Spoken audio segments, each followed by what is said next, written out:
This is episode number 67, part 1 of the true story of Jason Wang. Hello everyone, I'm Julian Placino, and welcome to the Pathways to Success podcast, where I interview experts on leadership, personal development, business, health and fitness, and many other topics to help you find your unique pathway to success. Having a deep recruiting background, I leverage my ability to attract top performers and conduct in-depth interviews to uncover the secrets to success from a highly diverse group of experts, then share these lessons to help you find your unique pathway to success. Thanks for tuning in, and I'm looking forward to connecting with you soon on the Pathways to Success. This episode is brought to you by myself. So something my listeners have been asking me for is more video. So I recently relaunched my YouTube channel at Julian Placino, where I'll be sharing helpful advice from my own entrepreneurial journey, as well as all the best practices, strategies, and tips to achieve success that I've learned from over a year of interviewing CEOs, entrepreneurs, best-selling authors, elite athletes, and many other top performers on the podcast. Now, this is an experiment for me, so when you visit the channel, you won't see a lot of views or subscribers. But just like the podcast, I wanted to start creating consistent, valuable content immediately and get better along the way. If you've been with me since the beginning of the podcast, you know that I've committed to and successfully delivered one new episode every week for over a year. And now I've committed to creating one new video every week on the YouTube channel to help you level up your life and business. I'll also be throwing in some fun bonus videos that'll give you some insight into how I live my life. Anything from cheat meal videos, how I work out, speeches that I've made, and maybe even a product review or two. So make sure to check out my YouTube channel at Julian Placino and subscribe today. What's happening, everyone, and thanks for tuning in to another episode of the Pathways to Success podcast. So one of the reasons I started this podcast was to share real stories of transformation. And Jason Wang of Defy Ventures has an incredible story of transformation. At the age of 15, he was incarcerated and sentenced to a 12-year sentence because of his life of hustling, gambling, and also gang affiliation. And since then, he completely transformed his life. Jason graduated from the University of Texas at Dallas with a double master's degree. He raised over $250,000 in private funding for nonprofits. He was featured on the hit documentary Chasing Bonnie and Clyde, and even founded his own startup company Byte Size Moments, which he pitched at the headquarters of Google and also was featured on MSNBC. On part 1 of his story, we're going to go into his abusive upbringing and some of the circumstances and situations that sort of caused and enabled this behavior, his lifestyle of gambling and hustling, burglaries and robberies, the sentencing process, and what it was like in prison. Jason has an incredible story of transformation, and I can't wait for you to hear him tell it. So on to the interview. Welcome back, everyone, to another episode of the Pathways to Success podcast. I am really excited about the guest I have on the show today, and his name is Jason Wang. And Jason is the Executive Relations Manager for Defy Ventures, a nonprofit organization that takes previously incarcerated persons and pairs them with successful entrepreneurs and executives. Now, despite the success he's achieved in the present day, Jason did not have an easy start. He was actually incarcerated at the age of 15 and earned a 12-year sentence due to his life of hustling, gambling, and gang affiliation. Now, since being released from prison, he's completely transformed his life. Jason graduated from UT Dallas with a double master's, has raised over $250,000 in private funding for nonprofits, serves on the board of directors for TCJC, is featured in the hit documentary Chasing Bonnie and Clyde, and even founded his own company, Byte Size Moments. So it's my pleasure to welcome Jason Wang. Welcome to the podcast, man. How are you? Good. Thanks for having me. Yeah, absolutely, man. So you have a very compelling story of transformation, and we'll definitely talk about kind of some of the things that you're up to today. But I really wanted to start at the beginning, Jason. Like, how do you want to kick things off? Your parents, you were born of a family of immigrants, and walk us through early life. Sure. So my parents came from Malaysia and China, came over to America and didn't know anybody. Mm-hmm. Had very shaky English, didn't have any friends or family here in the United States, and came here pretty much penniless. So they had to work at a Chinese restaurant for very low wages in order to support the family. So we grew up in New Jersey, in one of the poor parts of New Jersey where Every single day I would wake up and there'd be rats running around the building. Ambulance would pull up to the apartment because people were getting shot. It was just a very poor part of New Jersey. My father, he was working all the time, and he was under a lot of stress. He was an entrepreneur himself, wanted to start a Chinese restaurant, and he eventually got the capital in order to start up the restaurant, but he also had a very bad temper. And so when I was growing up, I would be physically abused almost on a daily basis. Now, as an Asian, we're no strangers to our parents beating us up, right? Yeah. But my dad truly did take it to the next level. I remember there was one time that he got so angry that he took up a butcher knife in the kitchen, and he was trying to kill me with it. Another time, he had stripped me down naked. How old were you at this time, man? I was like 8 years old. And do you have brothers and sisters? No, I'm the only child. Oh, man. Another time, he got so angry that he stripped me down naked, threw me to the floor, started stomping on me, and then threw me out during the wintertime in Iowa. So, like, this is like 20-degree weather, 3 feet of snow. Like, he was to that extent, right? So he was just very, very abusive. Also, living in Iowa, there were very few minorities there. And so, I was the only Chinese kid in the city, or if you want to call it a city.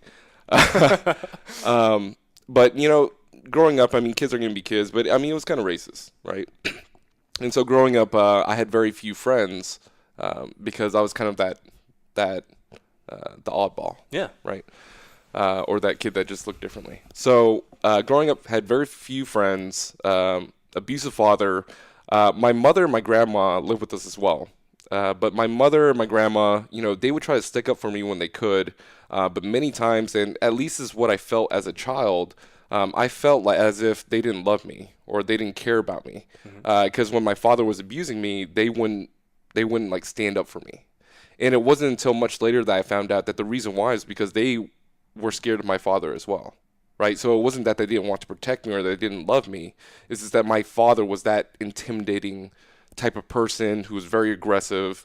And, everybody was just worried that, if he could do this to his child, then, who else could he do this to, right? Was your behavior triggering something, or he was just taking stuff out on y'all? Right.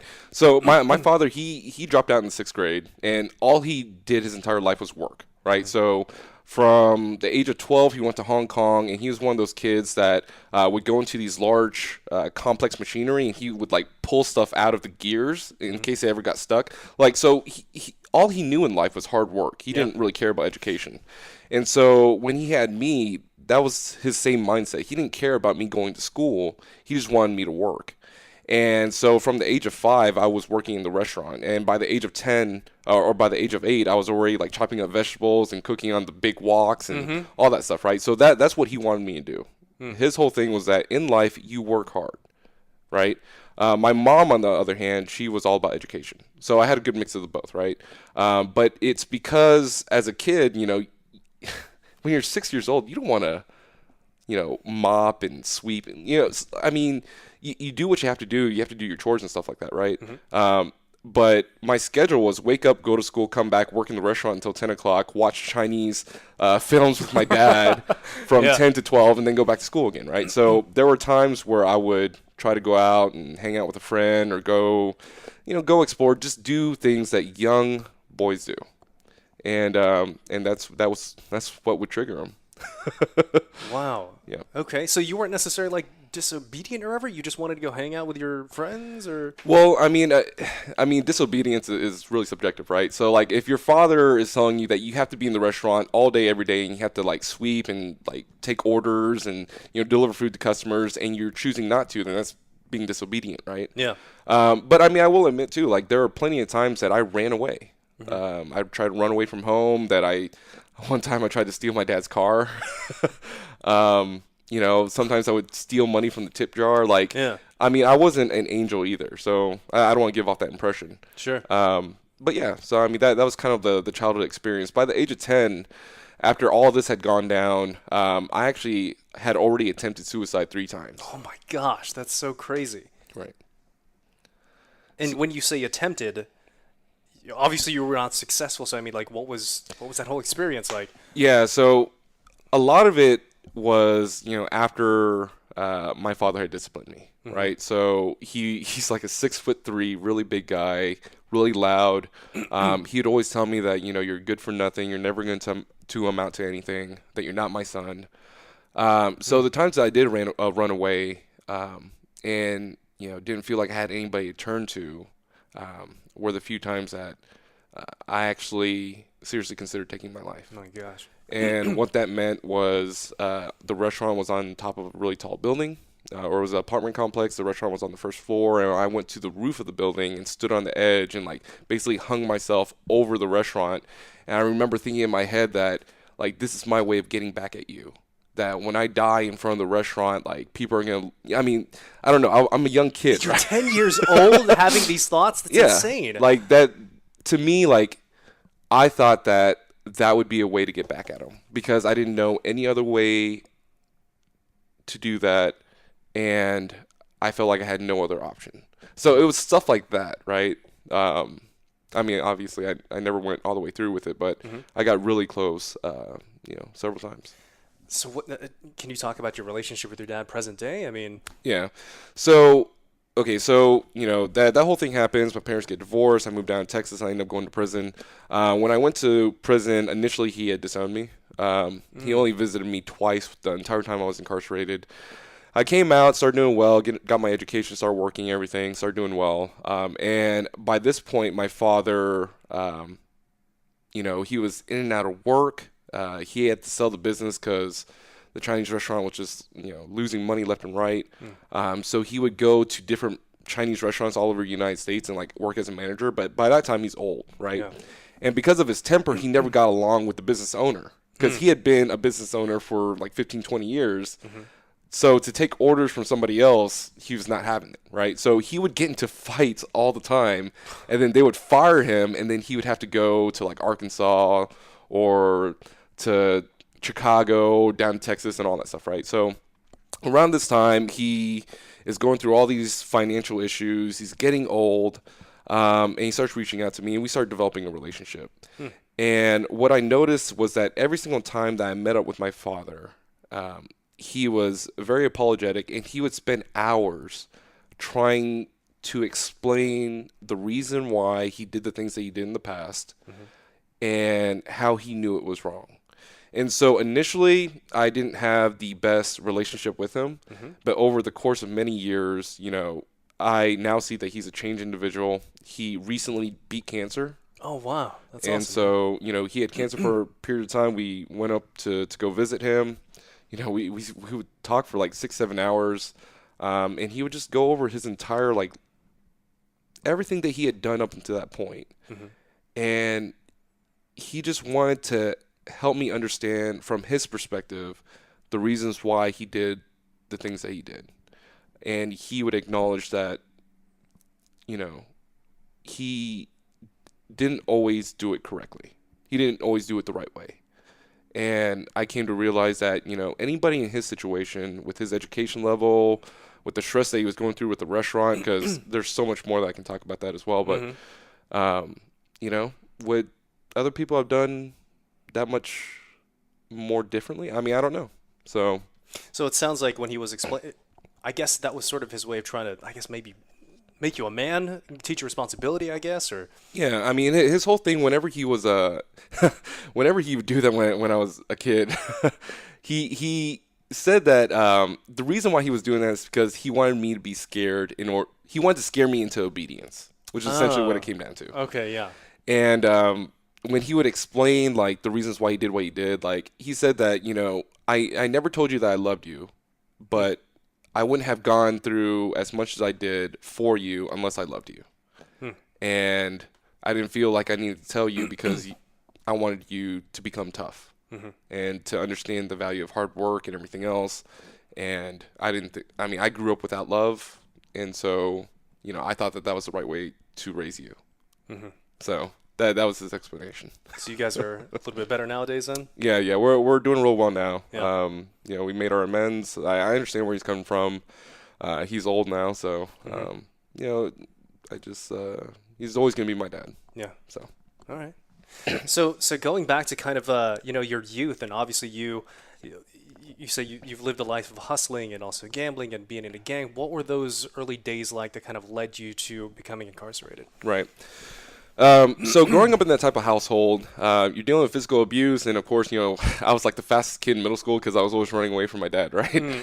But I learned to not respect authority, right? Because always being abused, I just hated the idea of somebody trying to tell me what to do. So I became a very rebellious individual, right? And then also when I was living in Iowa, I mean, it's a small town and all that stuff, so I would steal like from the restaurant, like tips and all that stuff to go buy candy and stuff like that, right? So nothing major, but I mean, I didn't get caught often, or if I did, like I never learned that it was wrong to do. Like I innately knew it was wrong, but it didn't click in my head, right? So growing up poor, rebellious, we moved down to Texas, and at the time it's me, my mom, my grandma, and I'm starting to go to school. And for the first time in my life, I felt accepted because there was so much diversity down here compared to Iowa. Wait, what school did you go to? I went to Allen High School. Allen High School? Okay. Allen High School, but I mean, going through middle school, I got incarcerated in 10th grade at Allen High School, so I didn't necessarily go there. Sure. I went there for like a semester and then got locked up. Gotcha. Okay. But yeah, for the first time, I actually felt accepted because there were peers that looked like me, that talked like me, that I felt I could actually connect to. This second thing too was that my father wasn't around to beat me, right? So I felt like I had a lot more control over my own life. Now, my mom, I moved to Texas with my mom. She has a high school education and she wants to go to college. But because she had been working all these years with my father, she didn't really have work experience or work history. Yep. Right? Like she never had the opportunity to go to college or anything else. So when she comes down to Texas, she immediately finds a job working night shifts, basically like stacking boxes. From 6 p.m. to 6 a.m. And it's a stressful job, and my mom's not a huge person, right? She's like 5 foot, really small Asian woman, right? Like what you would think. Yeah. So she's stressed out because she's trying to pay the bills and like basically restart her life after my father. And because she's working these night shifts, she doesn't have the time to like really watch over me. So really it's my grandma that's watching over me, and my grandma's like 80 years old. So I start to act out, and it started off really simple. I would go to stores and I would steal clothing. So like, for example, I was part of a dragon dancing group. A what dancing group? A dragon dancing group. Oh, you mean like with the dragon yeah, with the dragon and all that you stuff? see like at like Asian martial arts demonstrations? Yeah, that's cool, dude. Yeah, so I was part of a dragon dancing group, and we had a team of like 12 people, and I went to the store and I stole like 12 Under Armour shirts by wearing them. Like I couldn't breathe because they're so tight. All the compression, yeah. Yeah, the compression shirts. But I would do stuff like that initially. It was just petty theft, right? Yeah. And then as I started getting older, I started thinking of different ways to make money. Because, I mean, I'm still like 12, 13 years old at the time, but like I'm thinking money and, I want to go do things and blah, blah, blah, right? So I turned to hustling. So it started off with gambling. So I would go to the school, we'd play 21, some of the kids, like, 21. Yeah, That's a very Asian game. But that made its way into my life as well in high school, yeah. But, some of the kids, like, they had parents with money or whatever the deal is, and so basically we would play blackjack, and, they would pitch in their money, and then I would let them win a couple hands, and then I would set the deck, and then I would win it all back, if not double or triple. Right, so I would start off with doing stuff like that. By the age of 14, I got a car. So I had a hardship license from Iowa, which allowed me to drive because I came from a single-parent home. And my grandma, at that time, she had a broken hip. She had diabetes. My mom was working a night shift. And so the reason why I had the car was to be able to drive my grandma to the doctor or for emergency were to happen. But I'm 14 years old with a car. I'm already rebellious. I'm thinking about ways to make money, right? So that goes south real quick. So I get the car. I start going all over the place, partying. I start street racing. I remember a friend of mine. What kind of car was it? It was a Kia Spectra.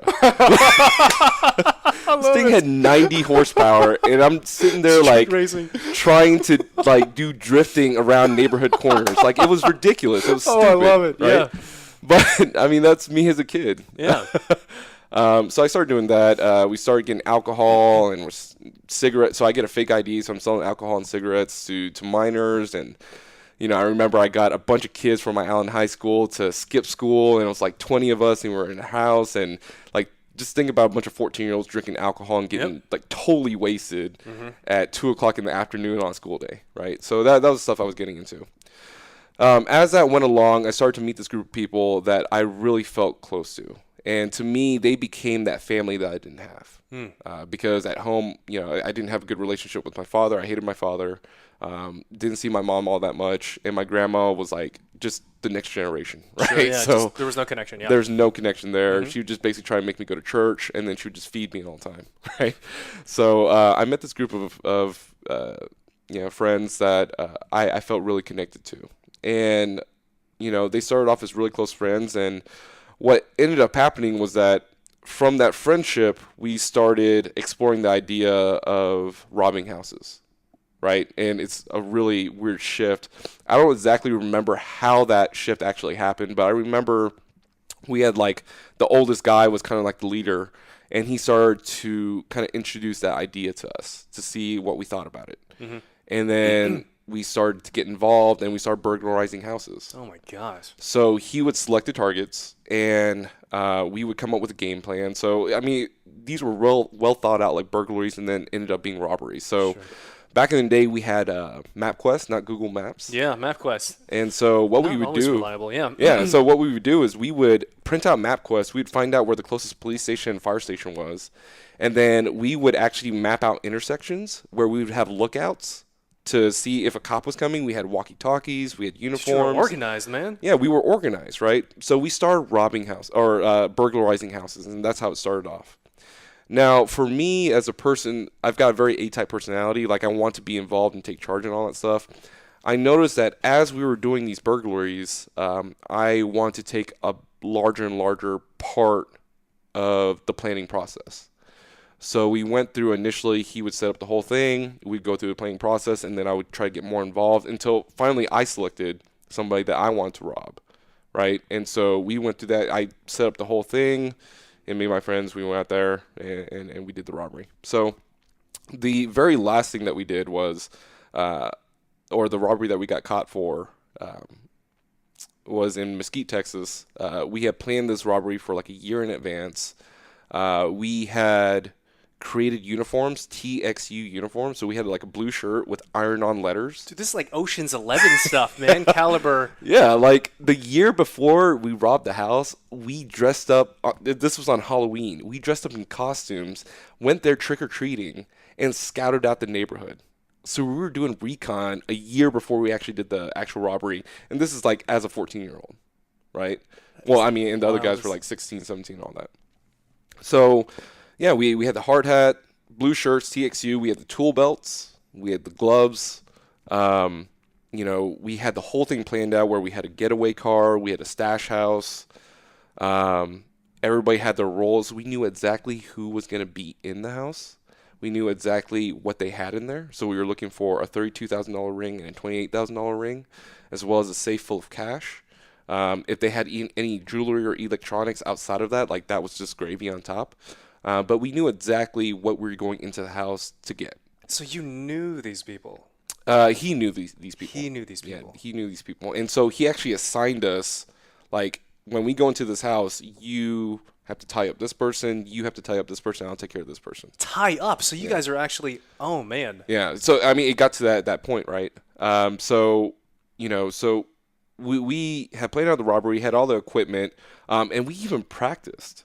So, like, at his house, we would practice, like, takedown techniques. And we would make zip tie handcuffs, like, pre-prepare it, right? Like, it was to that. We had cop scanners. We had cop. How old is this dude? This dude was 16 at the time. Oh, my gosh. Yeah. So we had walkie-talkies, cop scanners, cop radars. I mean, it was pretty planned out.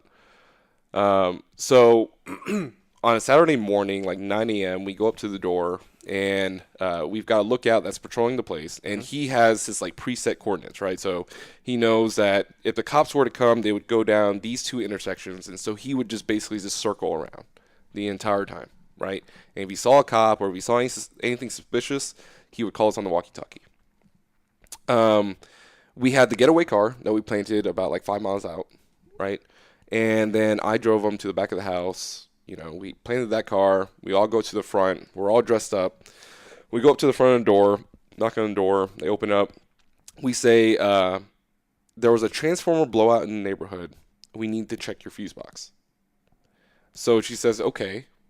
She lets us in. We go over to the garage, and me and the other guy is checking the fuse box. And then that's where he pulls out a gun. And he tells her to get on the floor. Did you know he had a gun? Yes. But it was a fake gun, right? Okay. So it was, but I mean, it's a gun regardless, right? In the victim's eyes, it's a gun, right? So we go through that entire process. We tie her up her family, rob the house, end up leaving. When we get back home, we find out that his girlfriend called me and basically told me, hey, you know, he just got locked up. And she was crying, so I go out there, I meet her. And in my head, I'm this young, stupid 14-year-old kid. I'm thinking, we're going to go out and bust him out. Like, we're going to do this. Bust him out of jail, yeah. Bust him out of shit. Like, Mission Impossible style. Like, I don't know, we'll get a truck and we'll ram into that. Like, I'm stupid, right? So I'm like, don't worry about it. We'll bust him out. The second call I get is from the person at the house where we stored all of the stolen goods. Yeah. And he told me, hey, you know, come down to the house, get the stuff. You don't live in this area like the rest of us do. And so, you know, the possibility of you getting caught is really low. And so I went over to the house. And when I got to the front of the house, I noticed that there were people inside the house that I didn't recognize. And so I drove around, came back again, looked inside the house again. I saw people that I didn't recognize. And so I was like, oh, man, like, probably detectives or whatever the deal is, right? So I start driving home. As I'm driving home, I get this phone call, and it's the oldest guy, the leader, right? And he gives me a call and goes, hey, Jason, where are you? I said, I'm 15 minutes from home. I heard you got locked up. What happened? Don't worry, we're going to bust you out. He goes, don't worry about that. How long is it going to take for you to get home? And so I told him about 10, 15 minutes. So he immediately hangs up the phone on me. So if I had been, if I had stepped back and thought about this more, I mean, it's obviously a setup. Yeah. Right? But I had so much faith and trust in this guy. Like, I felt like, you know, we had already had this honor code where you get caught, you go down, and no snitching, all this other stuff, right? So, you know, I just never thought that he would tell the cops about me. So I get home, and I pull into my garage. As soon as the garage door opens, I pull into my garage. I shut off the car. I get out the driver's side door, and immediately 2 squad cars pull up from behind me, and they come out and they arrest me there on the spot. Wow. So, you know, my mom at the time, she is working in night shifts. She's sleepy. I'll never forget this. There's a lot of commotion in the garage because they're arresting me. I'm like, dude, I didn't do nothing, blah, blah, blah, get off me. And my mom comes up to the door, and she's in her bathrobe and slippers. She had just woken up, and she sees me getting arrested. And even though she knew that I was getting into bad company at the time, she still fought for my innocence. Like, I hid what I was doing from her, but she knew I was getting into trouble. But the first thing that she said was, what's going on? And second of all, is you've got the wrong guy. My son would never do that. And, like, those words echoed throughout my head for, like, the rest of my life. Because it was at that moment that I realized how much I disappointed her. And that, you know, I had lived my life being selfish all the way up until this point. And that was the first time I think that, like, the clouds parted and I saw the effect and the consequences of my actions. So Get arrested. End up going over to JDC. They interrogate me. There's a guy getting beat up in the next room. It's just a really interesting interrogation process. And yeah, get locked up. What happened to the crew that you did all that with? Are they? Yeah, so it was the four of us. One guy, I got 12 years. The other guy got 25 years. The leader got 20 years, and the lookout got 8 years. Wow. Yeah. And you don't talk to these guys anymore? Parole. I'm still on parole right now, and on parole, they have a rule there that says that you're not allowed to talk to other people on parole. So I don't know. So, so you get locked up, and so there's no court case, there's no jury, there's nothing like that. It's just automatic. You're guilty. No. So there is a process, right? So you go to the JDC. So I'm 14. By that time, I'm like 14, like turning 15, right? So I think I'm 15 at the time. So the process is that JDC is a juvenile detention center, and it's basically where you are held until you go to court, right? Gotcha. So I stay there for about 2 months, and every single week on Thursday, they get all the inmates together, put them in this room, and basically they call out like your number to see whether or not you go to court. When you go to court, you can do it in front of a jury, or you can do it with the judge. You can plead not guilty or whatever the deal is. But you go through that process. And then at the end of that process is when they actually give you the decision on whether or not you're going to go out on probation, go free, or go to a long-term facility. And so that's the process I went through. What was JDC like? So when I went to JDC, it was definitely a different experience. I think that JDC is very different than a long-term placement facility because when I went to long-term placement is when I had a much different outlook on what prison life actually looked like. But when I went to JDC, I still acted hard and I was just being a dumb kid, right? But as I got closer to my court date is also when I started getting a lot more religious. So this is what they call about like getting prison God, right? So I get super religious, man. So my mom at the time, once again, no education, working these night shifts. She doesn't have a whole lot of money, but without question, she doesn't even care. She pulls out her entire life savings, $10,000. That's what she's had saved up for her entire life, right? To pay for a lawyer to like hear my case. And the guy ended up like screwing us over, and a bunch of stuff happened, but she lost it $10,000.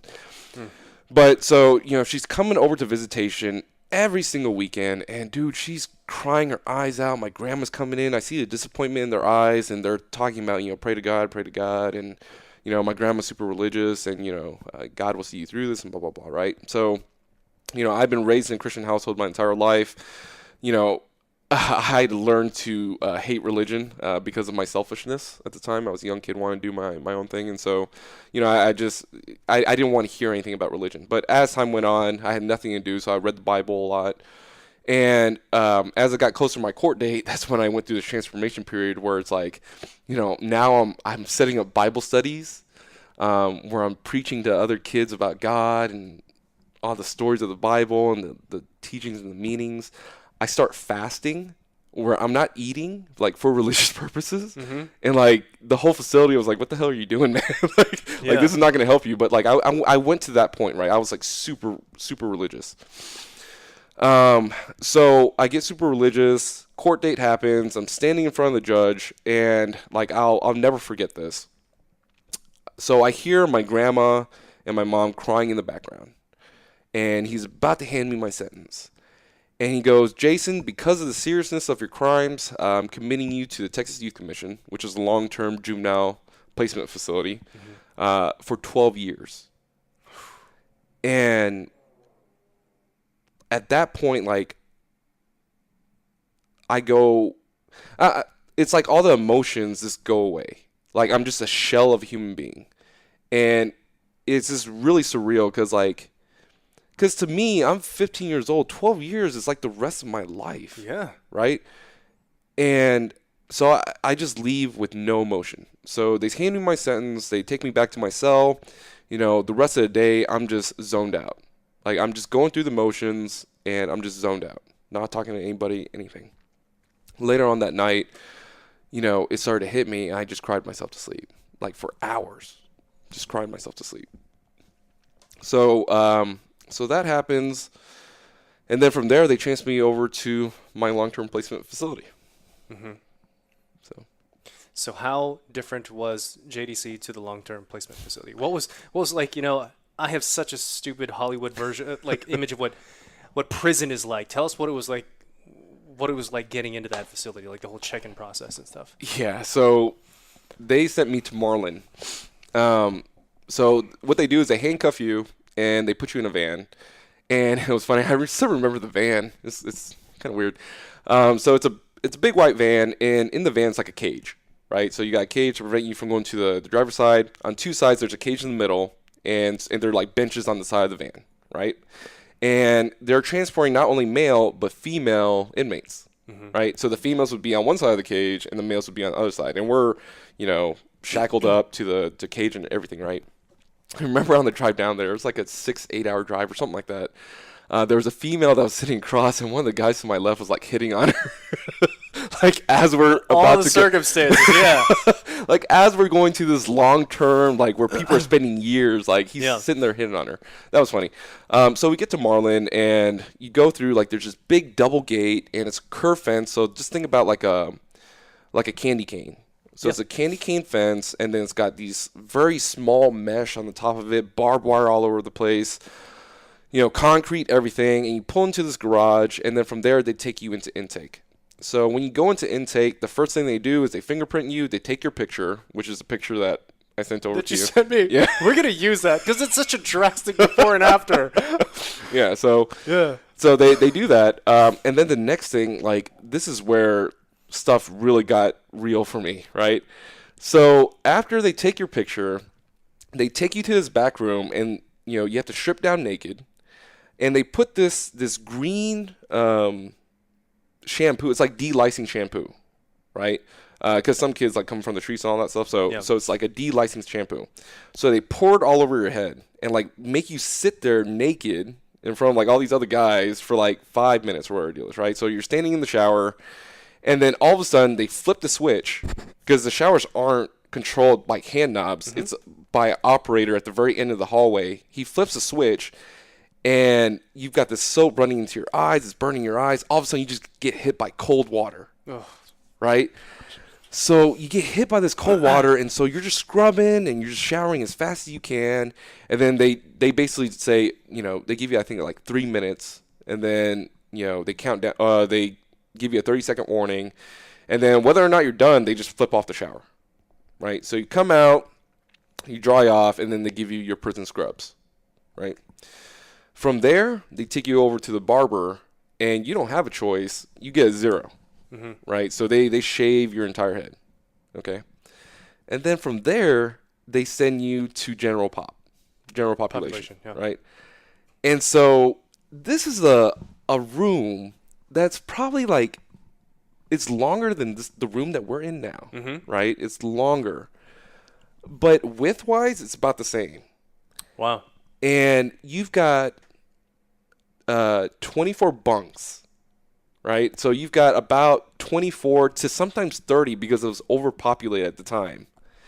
Really close proximity, right? And like that's your bunk. And you just get thrown into the mix, right? It's a long hallway. At the end of the hallway is a half wall that comes up to your waist. There are 2 toilets, 2 sinks, and 2 showers. The toilets don't have a stall, don't have a barrier, nothing. So if you have to use a restroom, you're sitting next to you're sitting next to the guy, right?